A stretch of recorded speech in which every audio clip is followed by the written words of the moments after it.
ಹೊರಗೆ ಗರಿಗರಿಯಾಗಿ ಒಳಗೆ ಸಾಫ್ಟ್ ಆದ ಬಿಸ್ಕುಟ್ ಅಂಬಡೆ ರೆಸಿಪಿ ಜೊತೆಗೆ ಬಂದಿದ್ದೇನೆ. ಇದಕ್ಕೆ ಉದ್ದಿನ ಅಂಬಡೆ ಸಹ ಕರೀತಾರೆ.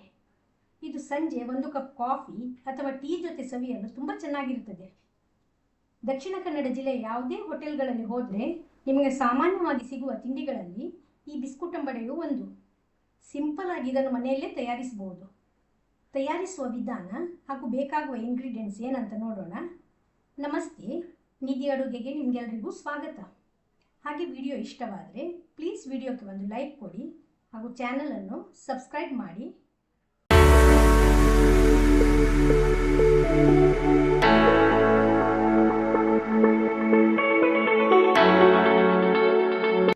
ಈ ಬಿಸ್ಕುಟ್ ಅಂಬಡೆಗೆ ನಾನಿಲ್ಲಿ 1 ಪಾವು ಅಂದರೆ ಸಾಧಾರಣ 250 ಗ್ರಾಮ್ ಅಷ್ಟು ಉದ್ದಿನ ಬೇಳೆಯನ್ನು ನೆನೆಸಲಿಕ್ಕೆ ಹಾಕಿದ್ದೇನೆ. ಇದು ಸಾಧಾರಣ 1.5 ಇಂದ 2 ಗಂಟೆಗಳ ಕಾಲ ನೆನೆಯಬೇಕು. ನಾನಿದ್ದನ್ನಿಲ್ಲಿ 2 ಗಂಟೆಗಳ ಕಾಲ ನೆನೆಸಿದ್ದೇನೆ. ಈಗ ಈ ಬೇಳೆಯ ನೀರನ್ನು ಬಸಿದು ತೆಗೆಯುವ ಕಂಪ್ಲೀಟ್ ಆಗಿ ಇದರ ನೀರನ್ನು ನಾವು ಸ್ಟ್ರೈನ್ ಮಾಡಬೇಕು. ಹಾಗಾಗಿ ಈ ಥರದ ರಂಧ್ರವಿರುವ ಒಂದು ಪಾತ್ರೆಯಲ್ಲಿ ಸೇರಿಸಿದ್ದೇನೆ. ಇದನ್ನೀಗ ನಾವು ಗ್ರೈಂಡ್ ಮಾಡಲಿಕ್ಕಿದೆ. ನೀವು ಮಿಕ್ಸಿ ಜಾರಲ್ಲಿ ಸಹ ಇದನ್ನು ಗ್ರೈಂಡ್ ಮಾಡ್ಬೋದು ಅಥವಾ ಗ್ರೈಂಡ್ರಲ್ಲಿ ಸಹ ಗ್ರೈಂಡ್ ಮಾಡ್ಬೋದು. ಆದರೆ ಗ್ರೈಂಡ್ರಲ್ಲಿ ಇದು ಗ್ರೈಂಡ್ ಮಾಡಿದರೆ ಒಳ್ಳೆ ಸಾಫ್ಟಾಗಿ ಅಂಬಡೆ ಮೆದುವಾಗಿ ಬರ್ತದೆ. ಹಾಗಾಗಿ ನೀರು ಬಸಿದು ತೆಗೆದ ಈ ಉದ್ದಿನ ಬೇಳೆಯನ್ನು ನಾನಿಲ್ಲಿ ಗ್ರೈಂಡ್ರಲ್ಲಿ ಸೇರಿಸಿದ್ದೇನೆ. ನೀರು ಹಾಕದೆ ಇದನ್ನು ಗ್ರೈಂಡ್ ಮಾಡಬೇಕು.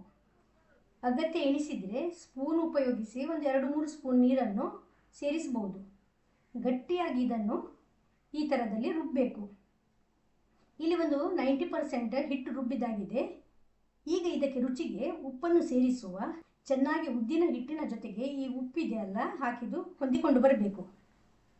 ಇಲ್ಲಿ ಗ್ರೈಂಡ್ ಆದ ಹಿಟ್ಟನ್ನು ಒಂದು ಪಾತ್ರೆಯಲ್ಲಿ ಇಟ್ಟಿದ್ದೇನೆ. ಈ ಥರದಲ್ಲಿ ಗಟ್ಟಿಯಾಗಿ ನಾನು ಗ್ರೈಂಡ್ ಮಾಡಿದ್ದೇನೆ.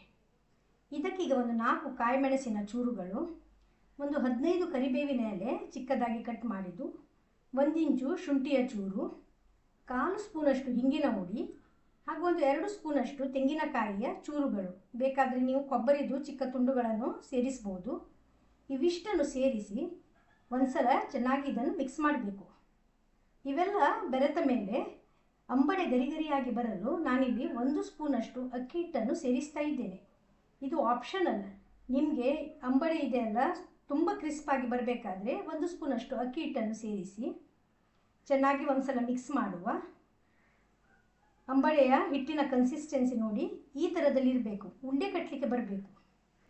ಇಲ್ಲಿ ಗ್ಯಾಸ್ ಫ್ಲೇಮನ್ನು ಆನ್ ಮಾಡಿ ಬಾಣಲೆಯಲ್ಲಿ ಎಣ್ಣೆ ಹಾಕಿ ಕಾಯಿಸಲು ಇಟ್ಟಿದ್ದೇನೆ. ಇಲ್ಲಿ ಎಣ್ಣೆ ಕೂಡ ಬಿಸಿಯಾಗಿದೆ. ಸ್ವಲ್ಪ ಇಟ್ಟು ಇದರಲ್ಲಿ ಹಾಕಿ ನೋಡುವ. ಎಣ್ಣೆಯಿಂದ ಮೇಲೆ ಬಂದರೆ ಇದು ಕಾದಿದೆ ಅಂತ ಅರ್ಥ. ಈ ಬದಿಯಲ್ಲಿ ಒಂದು ಪಾತ್ರೆಯಲ್ಲಿ ಸ್ವಲ್ಪ ನೀರನ್ನು ಇಟ್ಟಿದ್ದೇನೆ. ಸ್ವಚ್ಛವಾದ ಕೈಯನ್ನು ಈ ಥರದಲ್ಲಿ ನೀರಲ್ಲಿ ಅದ್ದಿ ಅಂಬಡೆ ಹಿಟ್ಟನ್ನು ಸ್ವಲ್ಪ ಸ್ವಲ್ಪವಾಗಿ ತೆಗೆದುಕೊಂಡು ಕೈಯಿಂದ ಉರುಟಾಗಿ ಈ ಥರದಲ್ಲಿ ಮಾಡಿ ಎಣ್ಣೆಯಲ್ಲಿ ಬಿಡುವ. ಇದೇ ರೀತಿ ಪ್ರತಿ ಸಲ ನೀರಲ್ಲಿ ಕೈ ಅದ್ದಿ ಸ್ವಲ್ಪ ಸ್ವಲ್ಪವೇ ಹಿಟ್ಟನ್ನು ತೆಗೆದುಕೊಂಡು ಈ ಥರ ರೌಂಡಾಗಿ ಮಾಡಿ ಅಂಬಡೆದು ಶೇಪಲ್ಲಿ ಮಾಡಿ ಇದನ್ನು ಎಣ್ಣೆಯಲ್ಲಿ ನಾವು ಬಿಡಬೇಕು. ಒಂದ್ಸಲ ಸೇರಿಸಿದ ನಂತರ ಫ್ಲೇಮನ್ನು ನಾವು ಮೀಡಿಯಮಲ್ಲಿ ಇಡಬೇಕು. 1 ನಿಮಿಷ ಬಿಟ್ಟು ಈ ಥರದಲ್ಲಿ ತಿರುಗಿಸಿ ಕಾಯಿಸುವ. ಉರಿ ತುಂಬ ದೊಡ್ಡದಾಗಿ ನಾವು ಮಾಡಬಾರ್ದು. ಯಾಕೆ ಹೇಳಿದರೆ ಹೊರಗೆ ಬಣ್ಣ ಚೇಂಜ್ ಆಗ್ತದೆ, ಒಳಗೆ ಹಿಟ್ಟು ಬೇಯುವುದಿಲ್ಲ, ಹಸಿಯಾಗಿಯೇ ಇರ್ತದೆ. ಸಣ್ಣ ಉರಿಯಲ್ಲಿ ಸಹ ಇದನ್ನು ಕಾಯಿಸಬಾರ್ದು, ಎಣ್ಣೆ ಹೀರಿಕೊಳ್ತದೆ. ಹಾಗಾಗಿ ಮೀಡಿಯಮ್ ಉರಿಯಲ್ಲಿ ಈ ಥರದಲ್ಲಿ ತಿರುವುತ್ತಾ ನಾವು ಇದನ್ನು ಕಾಯಿಸಬೇಕು. ಕೈ ಬಿಡದೆ ಈ ಥರದಲ್ಲಿ ತಿರುವುತ್ತಾ ಇದನ್ನು ಕಾಯಿಸುವ. ಹಾಗಾದರೆ ಮಾತ್ರ ಎಲ್ಲ ಬದಿ ಕೆಂಪಗೆ ಕಾಯ್ತದೆ. ಇಲ್ಲವಾದರೆ ಒಂದು ಬದಿ ಸ್ವಲ್ಪ ಹಸಿಯಾಗೇ ಇರ್ತದೆ. ಈ ಥರದಲ್ಲಿ ಚೆನ್ನಾಗಿ ಕೆಂಪಗೆ ಕಾದ ಮೇಲೆ ಇದನ್ನು ಎಣ್ಣೆಯಿಂದ ತೆಗೆಯುವ. ಅಂಬಡೆಯ ಬಣ್ಣ ನೋಡಿದ್ರೇ ಗೊತ್ತಾಗ್ತದೆ ಎಷ್ಟು ಚೆನ್ನಾಗಿ ಬಂದಿದೆ ಅಂತ. ಇದೇ ರೀತಿ ಉಳಿದ ಅಂಬಡೆಗಳನ್ನು ಸಹ ಕಾಯಿಸುವ. ಕೆಲವರು ಈ ಬಿಸ್ಕುಟ್ ಅಂಬಡೆಗೆ ಅಡುಗೆ ಸೋಡಾವನ್ನು ಸೇರಿಸ್ತಾರೆ ಸಾಫ್ಟಾಗಿ ಬರಲಿಕ್ಕೆ. ಆದರೆ ನಾನಿಲ್ಲಿ ಅಡುಗೆ ಸೋಡಾ ಏನನ್ನು ಉಪಯೋಗಿಸಿಲ್ಲ.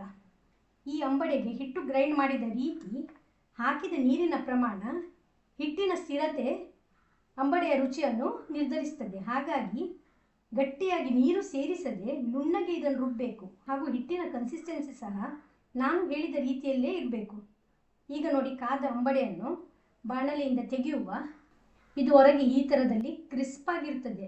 ತಣ್ಣದ ಮೇಲೆ ಕೂಡ ಇದೇ ರೀತಿ ಗರಿಗರಿಯಾಗಿರ್ತದೆ. ಇದಕ್ಕೆ ಶುಂಠಿ ಕಾಯಿಮೆಣಸು ಸೇರಿಸಿರುವುದರಿಂದ ಚಟ್ನಿ ಅವಶ್ಯಕತೆ ಇಲ್ಲ. ಆದರೂ ನೀವು ಚಟ್ನಿ ಜೊತೆಗೆ ಸವಿಯುವುದಾದರೆ ಶುಂಠಿ ಚಟ್ನಿ ಜೊತೆಗೆ ಇದನ್ನು ಸರ್ವ್ ಮಾಡಿ. ಈ ಅಂಬಡೆ ಜೊತೆಗೆ ಇದು ಒಳ್ಳೆ ಕಾಂಬಿನೇಷನ್ ಅಂತ ಹೇಳ್ಬೋದು. ಸೊ ಇವತ್ತಿನ ಬಿಸ್ಕುಟಂಬಡೆ ರೆಸಿಪಿ ಇಷ್ಟವಾದರೆ ವಿಡಿಯೋಕ್ಕೆ ಒಂದು ಲೈಕ್ ಕೊಡಿ, ಚಾನಲನ್ನು ಪ್ಲೀಸ್ ಸಬ್ಸ್ಕ್ರೈಬ್ ಮಾಡಿ ಹಾಗೂ ಶೇರ್ ಮಾಡೋದನ್ನು ಮರಿಬೇಡಿ. ಮತ್ತೊಂದು ಹೊಸ ರುಚಿ ಜೊತೆಗೆ ಇನ್ನೊಮ್ಮೆ ಸಿಗೋಣ. ಧನ್ಯವಾದಗಳು.